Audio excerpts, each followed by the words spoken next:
Bonjour. Nous, c'est-à-dire André Baldinger, Et Philippe Milot. dirigeons à l'École nationale supérieure des arts décoratifs, au sein du laboratoire de recherche de cette école, un programme de recherche typographique, ENSAD Lab Type. L'école qui vous accueille aujourd'hui a connu une longue tradition typographique, plusieurs fois renouvelée. En 2008, notre souhait d'installer un temps d'enseignement tourné vers la typographie seule rencontre le projet de l'école d'établir un laboratoire de recherche constitué d'un ensemble de programmes issus de ces différents départements. Nous étudions la situation. C'est ici que nous travaillons, à l'École nationale supérieure des arts décoratifs. À quelques pas d'ici, le Panthéon, histoire de resituer un peu. Un peu plus loin, la Sorbonne. Prenons de la hauteur. Le point bleu, c'est l'école. Le point rouge, c'est la Sorbonne. Au milieu, plus près de la Sorbonne, le Panthéon. C'est à la Sorbonne, autour de 1470, que s'installe le premier atelier d'imprimerie et de fonderie de caractère parisien. Et nous découvrons, au long de nos lectures, Thibaudeau, la lettre d'imprimerie,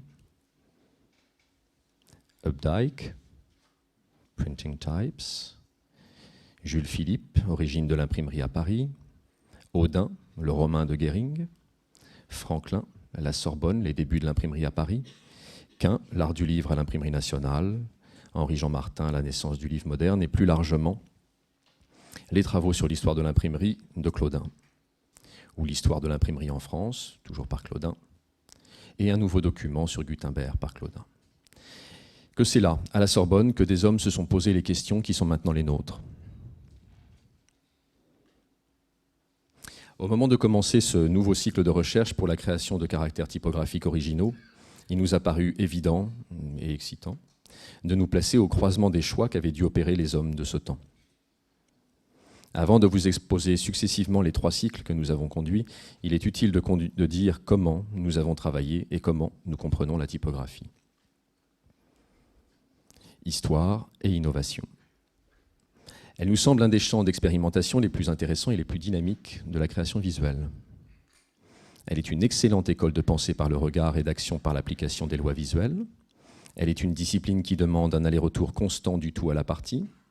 La conception des grandes lignes, comme les décisions de détail, exige un développement cohérent et patient.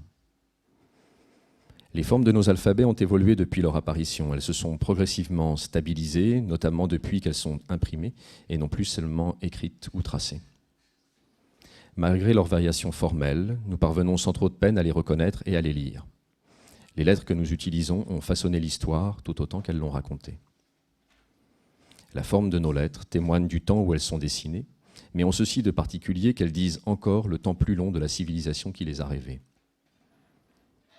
Imaginez un instant que nous nous présentions devant vous dans les habits du temps des débuts de l'imprimerie.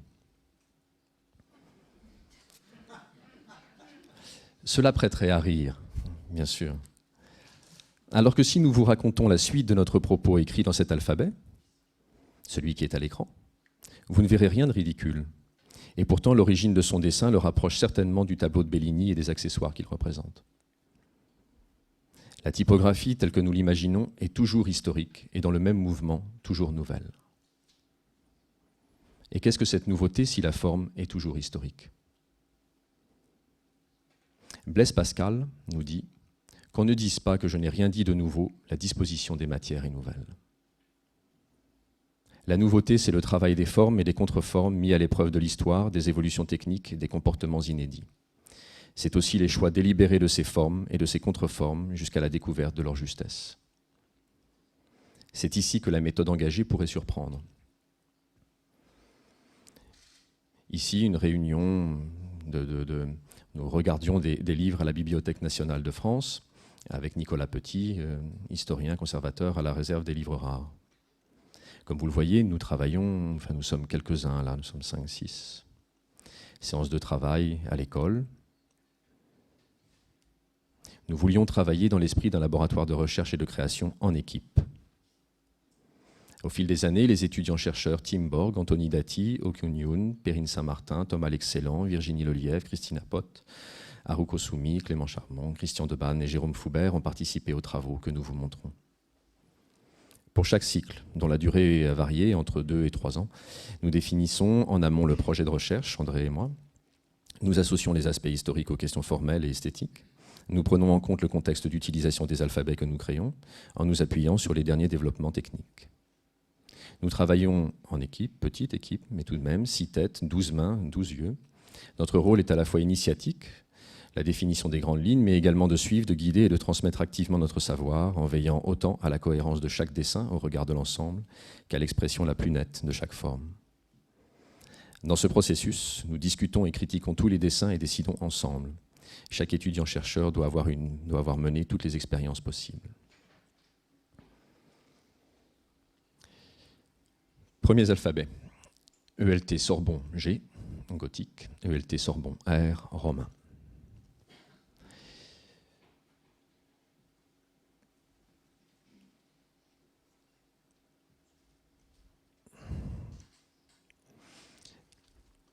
Jean Hélin et Guillaume Fichet, prieur et bibliothécaire à la Sorbonne donc, invitent Ulrich Gering et ses premiers associés, Martin Kranz et Michel Freiburger, à installer leur atelier dans l'université. Ils officieront plus tard, non loin de l'université, non loin d'ici, rue Saint-Jacques, à l'enseigne du Soleil d'Or. Les écritures usuelles de l'époque, non pas les typographies, mais les écritures usuelles de l'époque sont la cursive gothique ou bâtarde. Petit rappel dans Printing Types d'Updike. Le trait rouge vous montre là où nous sommes en 1470, entre la gothique minuscule et l'apparition de l'écriture humaniste et des gothiques modernes. Un petit arbre, on ne va pas rentrer dans le détail, mais quelques images vous montreront à peu près les formes que cela revêt.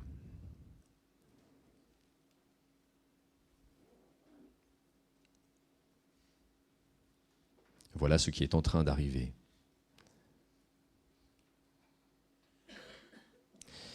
Pourtant, Fichet et Hélin pratiquent aussi une écriture humanistique. Voilà une de leurs écritures. Ça, c'est de la pierre, c'est Hélin, Jean Hélin. Et puis ça, c'est une écriture de Fichet. C'est une écriture qui est déjà assez hybride. Hélin, comme Fichet, travaillent à définir pour eux-mêmes une écriture qui leur semble la meilleure synthèse des deux principales influences du temps. Les alphabets produits par Gering & Co. reflèteront leurs intentions. Ça, ce sont des essais d'écriture, des modèles d'écriture qu'ils ont confiés à Gering et à ses associés. Et pour ceux qui étaient hier à la conférence, vous voyez peut-être aussi des parallèles avec le dernier alphabet que Gerhard Unger a présenté.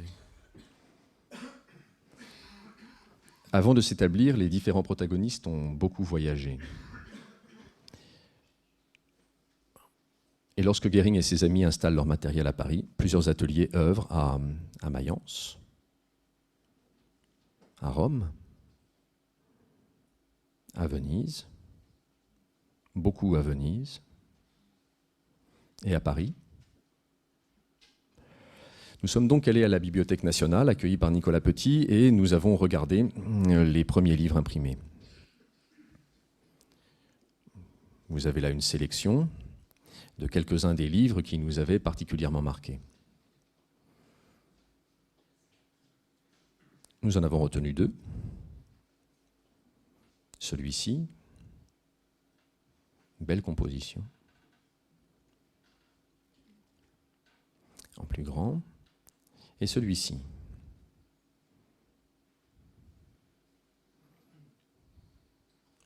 Il y a évidemment une différence importante entre ces deux alphabets. L'idée pour nous, au début de ce projet, était de nous situer donc à l'origine des choix qu'avaient dû effectuer Gering, Kranz et Freiburger. Il y avait à la fois un désir d'une écriture humaniste, d'une typographie humanistique, et il y avait aussi l'empreinte très forte d'une écriture gothique. Nous nous sommes dit nous connaissons à peu près la suite, c'est-à-dire qu'en gros, l'écriture humanistique a remporté la partie, c'est celle que nous utilisons communément, Et nous nous disions que peut-être nous aurions pu à nouveau nous mettre à cet endroit et ne pas abandonner la piste gothique et la développer aussi.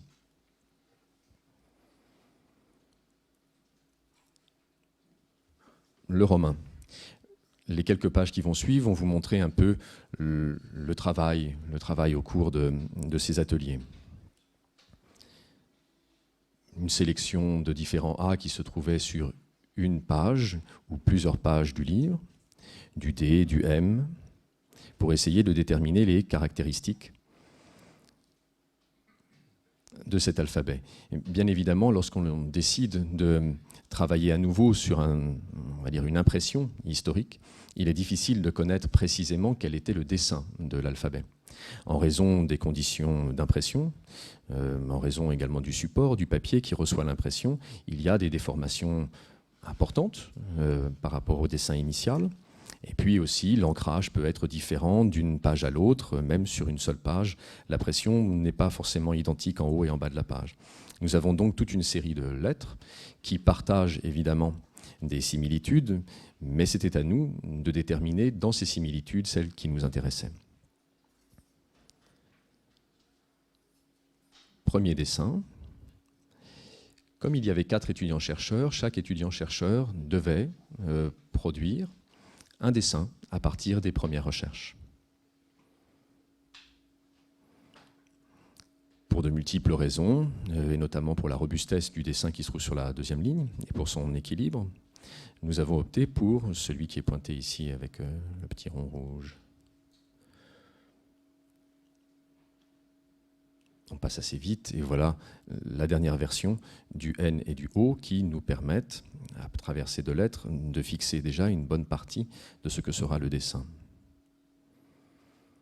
On pointe ici à la fois des choix et puis aussi des alternatives, des indécisions, des choses que l'on se demandait, notamment sur le A ici. On voit bien que quand on regarde le A qui est tiré de l'exemplaire imprimé et les choix que nous pouvons faire, c'est possible en fait, on peut s'orienter vers l'un ou l'autre. Cela dépend ensuite de ce qu'on a envie de faire et non pas d'une pseudo-exactitude historique.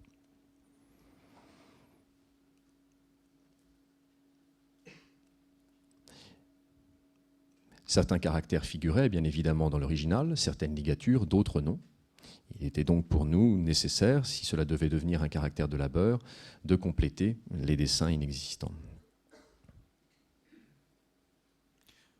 Il faut vraiment dire, on est au début de cette nouvelle technologie et les alphabets étaient de loin aussi complets comme aujourd'hui. Et bien sûr, plein de glyphes qu'on utilise aujourd'hui, ils n'existaient tout simplement pas. Ça veut dire, même les chiffres, on n'a pas eu les chiffres pour ces alphabets-là. Tout est parti d'une base relativement réduite et après on a développé ensuite.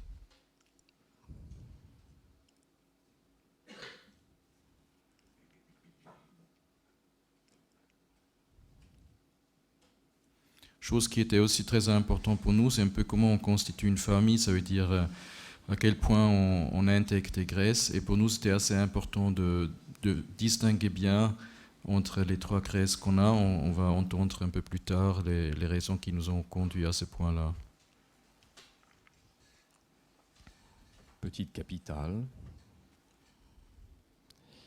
Et puis ici, le set complet de l'alphabet, auquel on a adjoint le terme display. Une version un peu plus grasse qui servait pour le texte. La version display sert pour les grands corps, pour le titre. Celle-ci pour le texte. Celle-ci pour les légendes. Bien évidemment, si on destine cet alphabet à de la composition courante, il est nécessaire de dessiner l'italique. Il n'y avait pas d'italique dans le livre d'origine. C'était à nous donc, à travers les exemples historiques que l'on connaît, de définir quel était l'italique que l'on pouvait dessiner.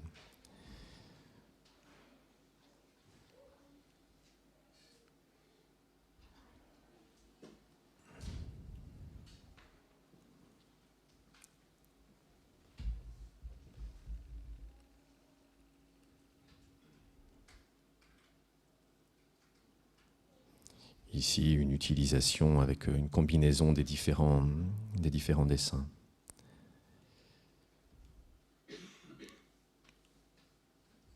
Pour développer le gothique, la version gothique, nous sommes partis d'un autre livre, le livre que nous avons vu tout à l'heure, et nous avons, avec la même démarche,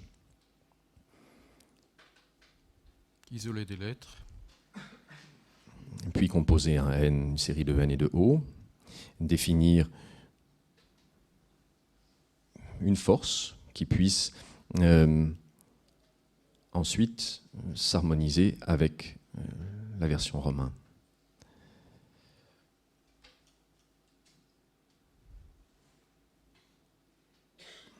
Des variantes.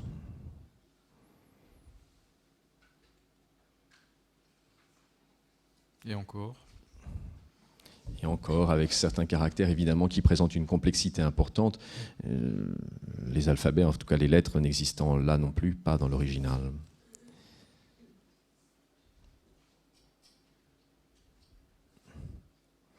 Une proposition de dessin des capitales que nous n'avons pas retenue, mais...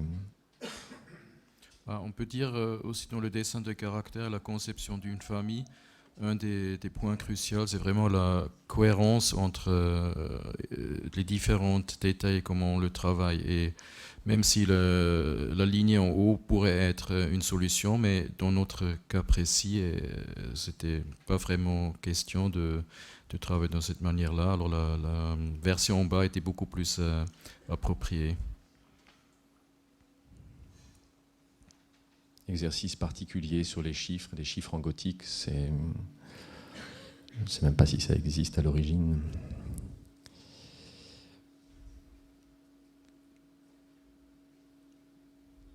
De nouveau un peu choix des graisses.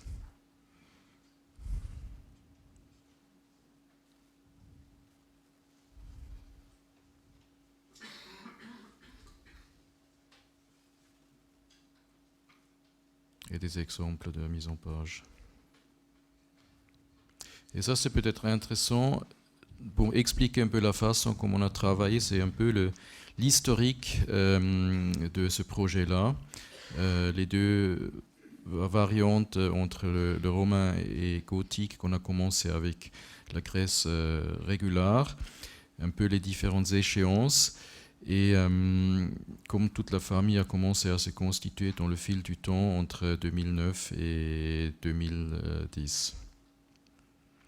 Et autre point important, comme on travaille à plusieurs mains, à plusieurs yeux, à plusieurs personnes, c'était un peu un des buts qu'on a, et ça c'est quelque chose qui est assez spécial avec la façon comme on a procédé de travailler, que chacun des étudiants-chercheurs peut travailler sur tous les aspects d'une famille et aussi esthétiquement changer entre les différents styles pour vraiment s'imprégner un peu du processus, mais aussi de faire un peu toutes les étapes et même les grands paramètres qu'on a mis en ligne esthétiquement. Et ceci sans diluer en fait, le choix initial, c'est-à-dire la personnalité initiale du caractère. Donc, à partir de l'examen des premiers imprimés parisiens de Guérin, Krantz et Friburger, le programme type 1 s'est attaché au mérite comparé des alphabets romains et gothiques, formant pour eux une application contemporaine. C'est-à-dire que ces alphabets ont été dessinés en imaginant qu'ils pourraient devenir les alphabets que les étudiants de la Sorbonne utiliseraient pour composer leur thèse. Les dénominations ont été décidées dans ce sens, et un spécimen avait été édité en démonstration. Et peut-être juste pour revenir un peu à la dénomination, les plupart d'entre vous, ils connaissent un peu bold, regular, italique. Après, on a des choses qui sont plus particulières, comme par exemple l'univers qui a travaillé plutôt, ou Fotiker travaille avec une dénomination par chiffre. Et pour nous, le propos était vraiment d'intégrer dans le nom tout de suite la destination de chaque Grèce, comment elle était utilisée. Ça veut dire de donner aussi à néophytes tout de suite une sorte de petit guide qui est lié à la dénomination du caractère, avec texte, caption et display. L'idée étant que sans le savoir, chaque étudiant pourrait produire une typographie de qualité. Bon, on va commencer avec le deuxième projet, avec EnsertLab Type 2. Il y a deux familles de caractères qui sont issus de ce programme, le ELT Gaston et le ELT Incision. Voilà l'équipe. Comme étudiants-chercheurs, il y a Thomas l'Excellent, Virginie Polvière, Christina Pauv et Haruko Sumi. Il y a Catherine Desmet qui était expert associé. Et on a eu deux personnages de l'extérieur qui nous ont fait l'honneur de passer aussi une journée avec nous. Il y a Bruno Mack et Matthew Carter qu'on a pu accueillir pendant une journée. Bon, voilà. Est-ce que c'est parce que nous avons vu, en marge du congrès de l'ATP à Dublin, où nous avons présenté en fait le Sorbonne, les deux familles de Sorbonne. Voilà.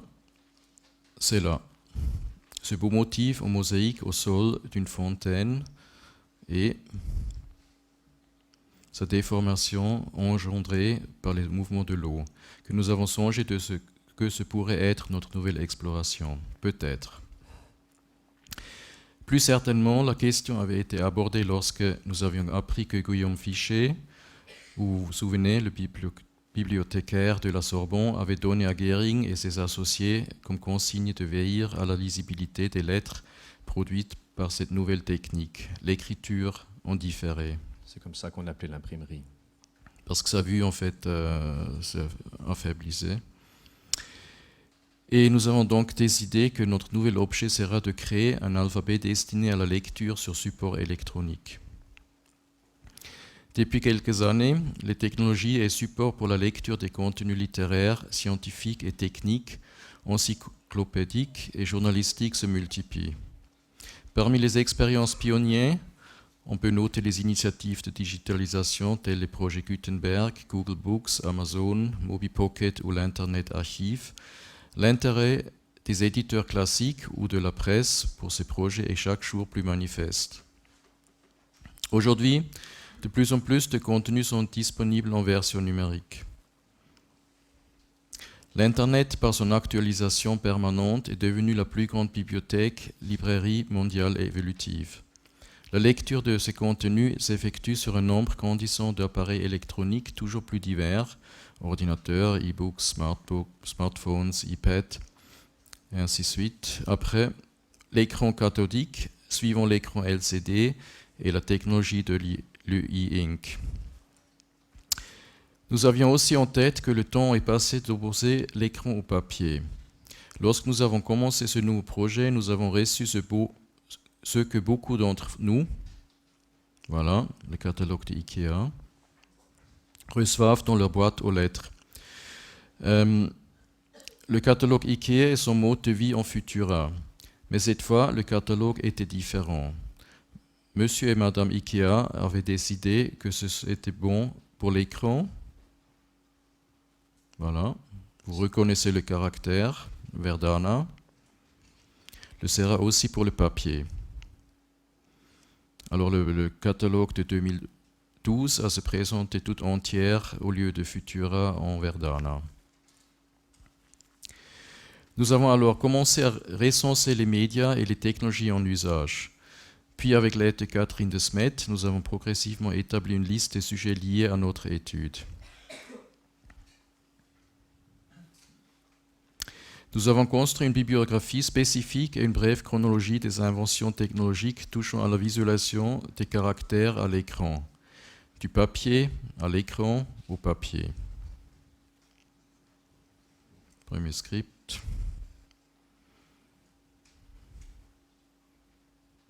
Pendant que nous organisons ces données, bien sûr, nous réfléchissons en dessinant. Créer deux alphabets originaux pour lire des contenus diffusés sur support électronique. Lire. Donc, il s'agit de l'alphabet de Labeur. Et puis, support électronique. Qu'est-ce que c'est? Des écrans. Bon, déjà, on a toute une panoplie des écrans différents, des technologies différentes, des tailles différentes. Ils sont constitués de pixels, bien sûr. Alors, il nous faut partir des pixels pour regarder l'existant. Ça, c'est une petite sélection des caractères existants qui sont utilisés maintenant depuis un moment pour des alphabets créés pour l'affichage à l'écran. Calibri, Trébuchet, Tuamo et et Verdana. Alors, qu'est-ce qu'on fait avec les courbes? Bon, on a étudié déjà dans les différents exemples un peu les caractéristiques. Ici, Verdana. Et une des questions qui se posait, quels sont les paramètres qui sont importants? Bon, il y a un grand hauteur de x, des descendantes et ascendantes courtes, des contreformes ouvertes et des approches plutôt généreuses. Nous allons essayer d'abord avec les pixels. Ça, c'est le premier paramètre le plus réduit qu'on pourrait établir, une hauteur de 5 pixels et une largeur de 4, le strict minimum pour pouvoir créer des caractères sur cette base-là. Bon, après on a vu 5, c'est mieux, parce que tout de suite on a plus d'expressions qu'on peut intégrer. Il y a les ascendants, et une chose qu'on va maintenant ici superposer, un peu tester quel genre de manœuvre on a dans cette grille qui est assez réduite en exprimant les formes différentes. Ce sont les pixels, ça se présente comme cela. Et si on regarde avec d'autres caractères, voilà différentes hauts qui sont basées un peu de cette première esquisse.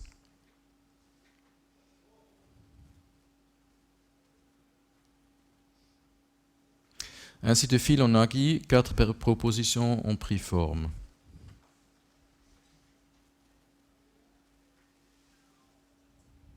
Après des jours de discussion et une vote régulier, nous avons retenu 2, l'incision et le Gaston. Alors ici commence l'histoire du Gaston. Premier dessin. D'ordinaire, les membres d'une famille partagent similitudes particulières.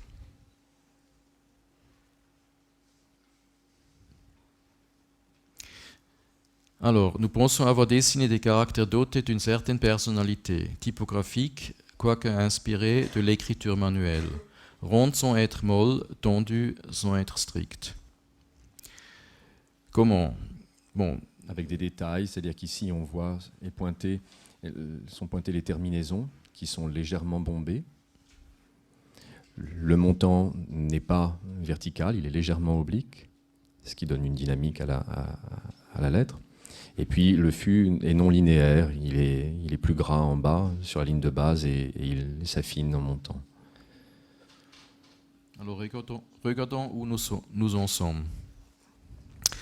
Bon, dans le processus, bien sûr, on améliore, on réévalue et on change en permanence pour arriver à la forme finale. Là, voilà un début du A après le A final. Le G affiné. Petite comparaison entre le premier état et le dernier état.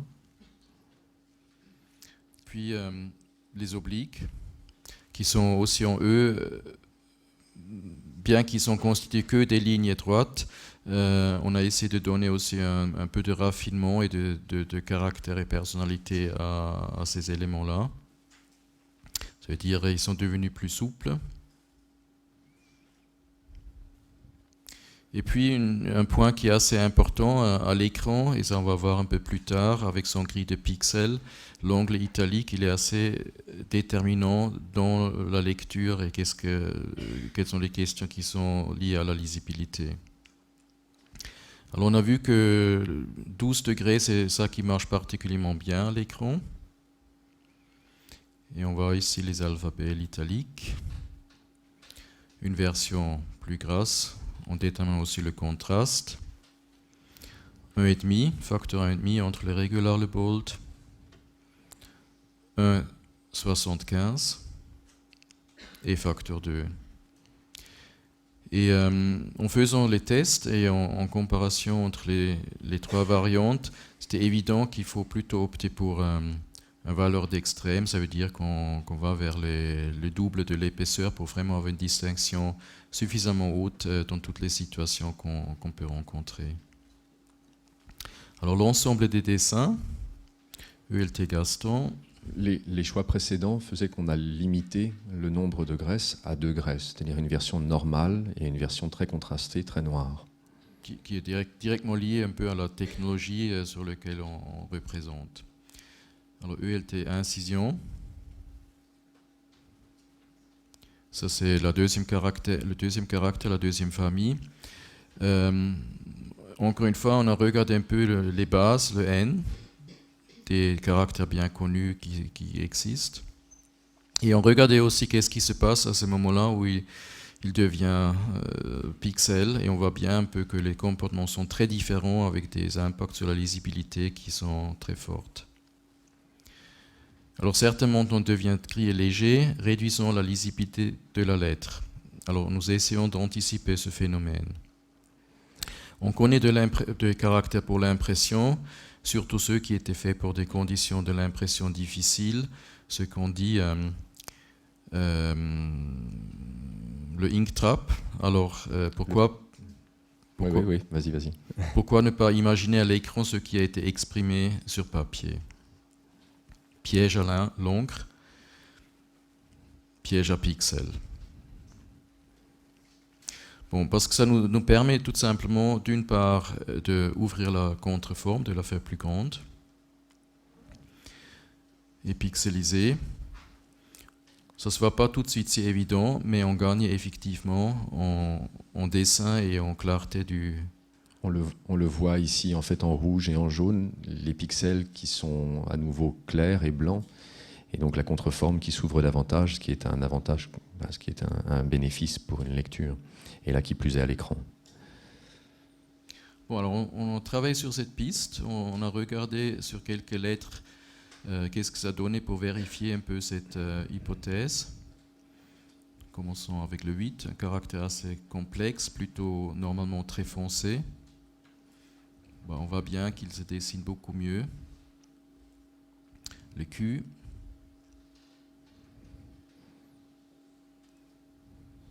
Le B. Et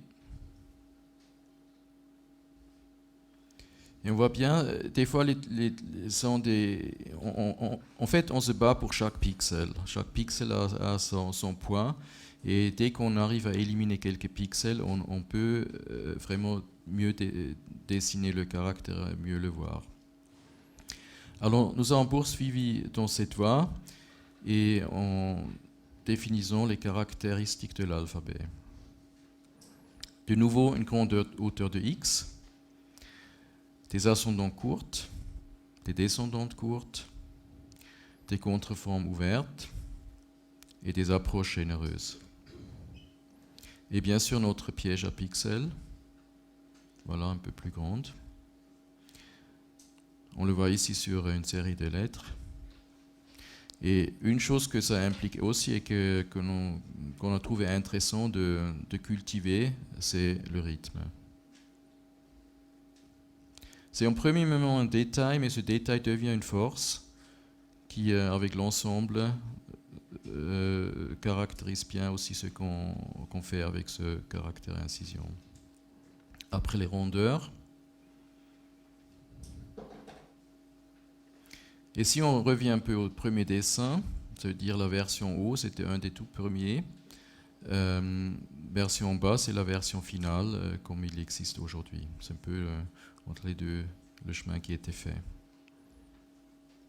Alors on retient bien sûr ce compte, dont les contreformes sont plus avantageuses. Et on regarde rapidement l'ensemble. La question, la démarche est la même en fait que pour le Gaston, c'est-à-dire que la question s'est posée de définir aussi une version grasse et voilà, de fixer le contraste. La réponse a été la même, c'est-à-dire qu'au fond, on a choisi la version la plus contrastée.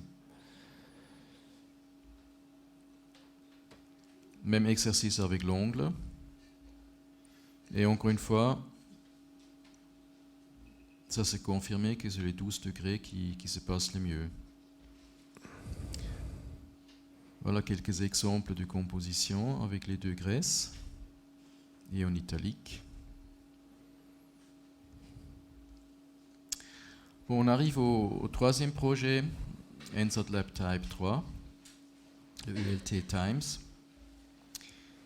Alors cette fois l'équipe, les étudiants-chercheurs Clément Charbon, Christian Deban, Jérôme Foubert, les experts associés Catherine de Smet, Alex Baigou et Jean-Marie Courant.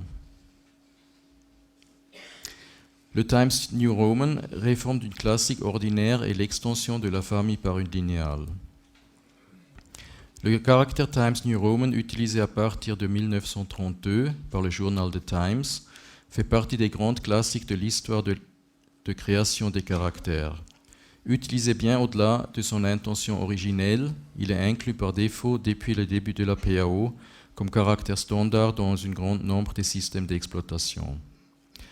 Contrairement à d'autres caractères classiques, à cette très grande présence finit presque à lui conférer une qualité ordinaire qui lui a éloigné les préoccupations de la communauté des designers ou des maisons d'édition des caractères.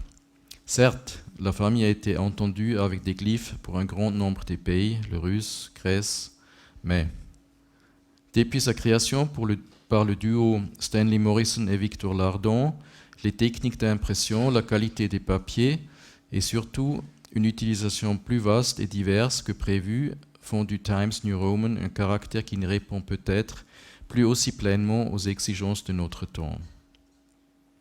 Sauf le fait de révisiter ce classique en lui apportant des changements et extensions formelles et techniques, c'est l'utilisation régulière des superfamilles de caractères incluant plusieurs types stylistiques qui nous encourage à regarder le Times New Roman comme point de départ valide pour la création de dessins complémentaires. Lorsqu'on parle du Times, on parle SM. SM, Stanley Morrison. Il ne manque ni publication, ni variante et déclinaison du Times, dématérialisé et démocratisé. Une petite liste inventaire des différentes déclinaisons et versions du Times.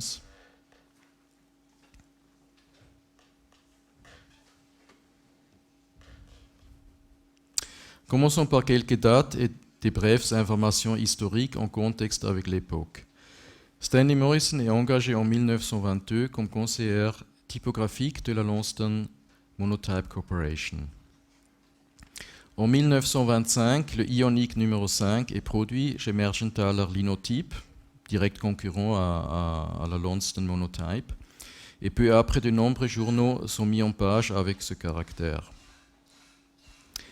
Stanley Morrison, lui, était plutôt critique sur l'esthétique de cette typographie, qui est devenue la forme archétypale des caractères utilisés dans la presse de l'époque. En 1929, le Times demande à Stanley Morrison de faire des propositions pour renforcer l'apparence du journal.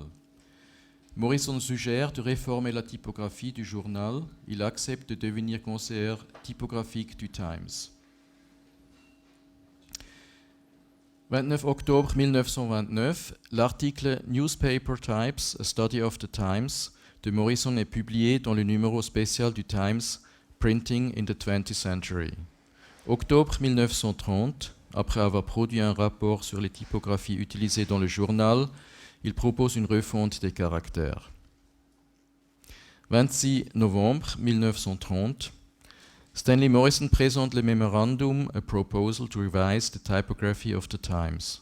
Il propose que ces typographies soient redessinées dans le but d'atteindre la qualité standard des typographies utilisées dans le monde des livres. Pour l'époque, le Times était très bien imprimé, mieux que la plupart des autres journaux. Un perpétua épaissi et un plantant servent à Morrison comme caractère de base pour les premières expérimentations du futur caractère. Petit rappel, perpétua, fait par Eric Gill, et le plantain, régular. Le plantain, en fait, était conçu en 1913 par la Launceston Monotype et ça aurait été un grand classique, un grand succès. Alors c'est quelque chose qui est venu directement de Monotype, c'était dans leur tiroir. Stanley Morrison amène à Victor Lardon les dessinateurs employés par le Times et chargés du design du Times New Roman des esquisses. On suppose qu'il lui a donné une reproduction de l'index Characterum du musée Plantin Mauritius, accompagné d'instructions. Les dessins originaux de Victor Lardon.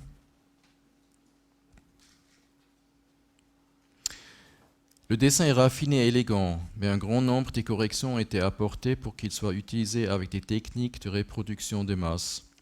Le 3 octobre 1932, The Times sort avec sa nouvelle robe typographique. C'est notre point de départ pour les comparaisons et recherches. Elle s'appuie sur des spécimens et publications de diverses époques, soit en plomb, ici le catalogue de monotype de l'époque, des publications imprimées en plomb de cette époque, soit de photocomposition. On a des spécimens des années 80. Pour notre point de départ, c'est le Times New Roman. Et si on est plus précis, le Times New Roman 327 en 7 points. Voilà un agrandissement de ce caractère avec quelques indications que vous voyez avec les petites parties marquées en rouge. Et on constate plusieurs choses. On constate des choses qui sont étonnantes, d'avoir par exemple pour le O minuscule, une axe de la contreforme inclinée, mais pas pour le O majuscule. On a la forme des sérifs qui est très différent, par exemple pour le S, S minuscule comparé avec le reste des alphabets, de caractères. Des petites tailles comme des courbes et finition des coins arrondis ou vraiment nets. Des chasses aussi qui sont des fois assez variables. Le caractère Times New Roman imprimé au plomb présente de façon évidente une graisse beaucoup plus importante que l'ensemble des versions numérisées. Il correspond à notre vision du noir. À première vue, le Times 7 est le caractère le plus proche, en plus gras.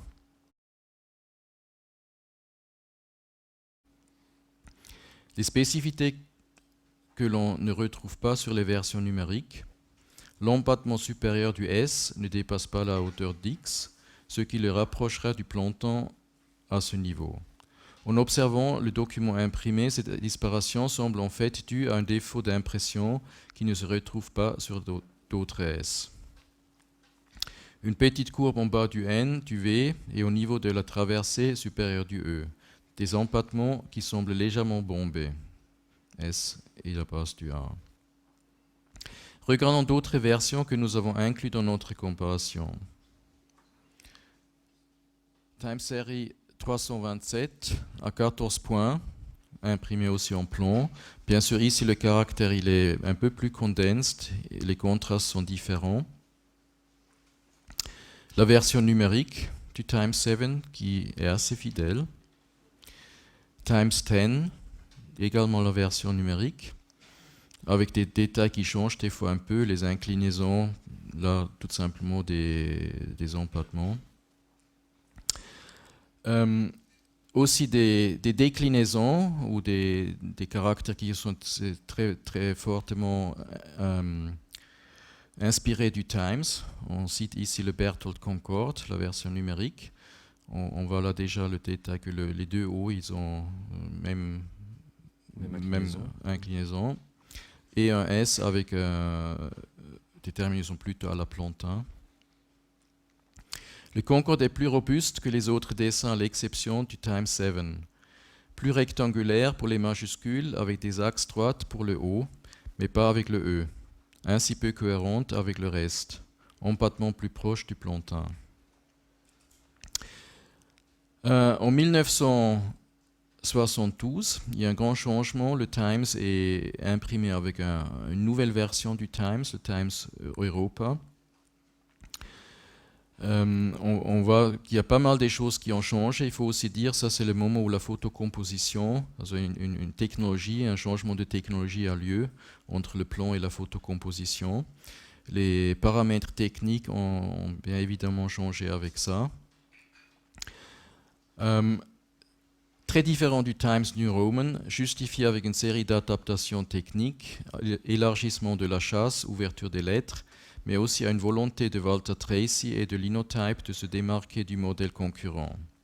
Walter Tracy, c'est le dessinateur de ce caractère Times Europe. Le caractère ressemble presque à un patchwork de solutions pour résoudre des problèmes techniques et donne un ensemble très hétérogène. Gardez la légère courbe au niveau de la traversée supérieure du E et du bas, du fût droit, du N, que le Times Europe est dans ce contexte peu compréhensible.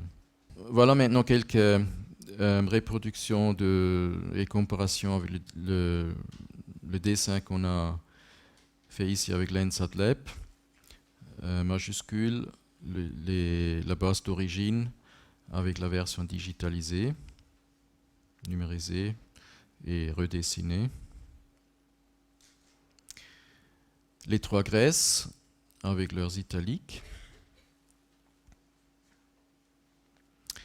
Et une idée qu'on a formulée aussi au début, la famille comprend dans sa version serif 4 variantes. Au lieu de compléter avec d'autres Grèces, nous nous proposons d'élargir la famille avec une version sans serif. Ainsi, nous pourrons répondre à des mises en page plus diverses. Voilà quelques lettres et leur déclinaison entre le sans et le serif.